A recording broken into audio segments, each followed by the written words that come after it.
Friends, आप लोग कैसे हैं? आशा करते हैं अच्छे ही होंगे, अपनी अपनी ज़िंदगी में स्वस्थ और मस्त होंगे। तो सभी का हमारे यूट्यूब चैनल में स्वागत है। आप लोग हमारे साथ बने रहिए। मैं एक कहानी सुनाऊंगी, अगर अच्छी लगे तो लाइक ज़रूर करना फ्रेंड्स। एक राजा था। राजा बड़ा क्रूर था।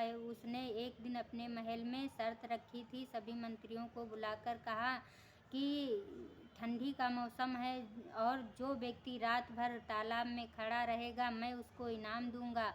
तो उसी राज्य में एक गरीब व्यक्ति रहता था। उसने कहा ठीक है, मैं रात भर खड़ा रहूँगा। तो राजा ने कहा ठीक है, आग नहीं तापना है, पूरी रात खड़े रहना है। उसने कहा ठीक है। फिर वह व्यक्ति रात भर पानी में खड़ा रहा और ठंडी बहुत तेज़ से वो बेचारा ठंड से कांपने लगा। और सुबह हुई तो राज दरबार में गया और राजा से बोला, राजा साहब, मैं रात भर पानी में खड़ा रहा हूँ, अब मेरा इनाम दे दीजिए।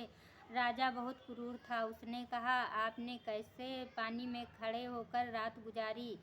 तो उस व्यक्ति ने कहा, राजा साहब, आपके महल में एक दीपक जल रहा था। मैं उसी की रोशनी को देखकर पूरी रात वहाँ खड़ा रहा। राजा बहुत क्रूर था। उसने कहा तुमने उसी दीपक के जोत में रात भर तापा है, इसीलिए तुम्हारे ठंडी नहीं लगी और मैं तुम्हें इनाम नहीं दूंगा। और वह व्यक्ति बहुत परेशान हो गया। उसने कहा राजा साहब, मैंने ऐसा कुछ नहीं किया था, दीपक तो दूर जल रहा था, मैं दूर खड़ा था। लेकिन राजा एक भी नहीं मानी।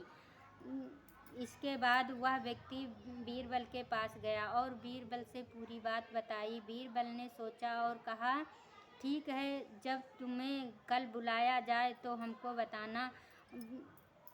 अगले दिन उस व्यक्ति को फिर बुलाया गया। रात दरबार लगा तो बीरबल ने कहा ठीक है, तुम एक बड़ा सा बांस ले आओ और उसी बांस में एक हांडी टांग दो। हांडी में दाल चावल रख दो और नीचे उसके आग जला दो।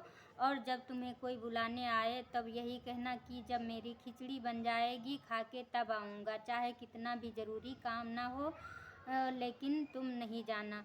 तो सभी लोग उसको बुला के परेशान हो गए। जब नहीं आया तो राजा खुद ही चला आया और वह आया तो बोला तुम क्यों नहीं जाते हो बुलाने से? उसने कहा राजा साहब, मेरी जब खिचड़ी पक जाएगी मैं खा के तभी आऊँगा।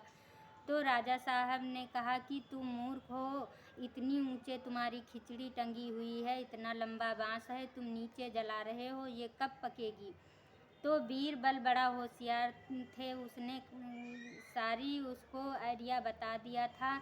तो उस व्यक्ति ने कहा जब इतनी दूर मेरी खिचड़ी नहीं पकेगी यहाँ जलाने से, तो राजा साहब आप बताइए, तुम्हारे महल में दीपक जल रहा था तो उसकी जोत से मैं क्या ताप सकता हूँ? तो राजा शर्मिंदा हो गया और उस गरीब व्यक्ति को बहुत बड़ा इनाम दिया और अपनी शर्मिंदगी को राजा ने स्वीकार किया। तो आप लोग कमेंट करके ज़रूर बताना कि मेरी कहानी कैसी लगी। अगर अच्छी लगी हो तो लाइक ज़रूर करना और तब तक के लिए बाय बाय फ्रेंड्स।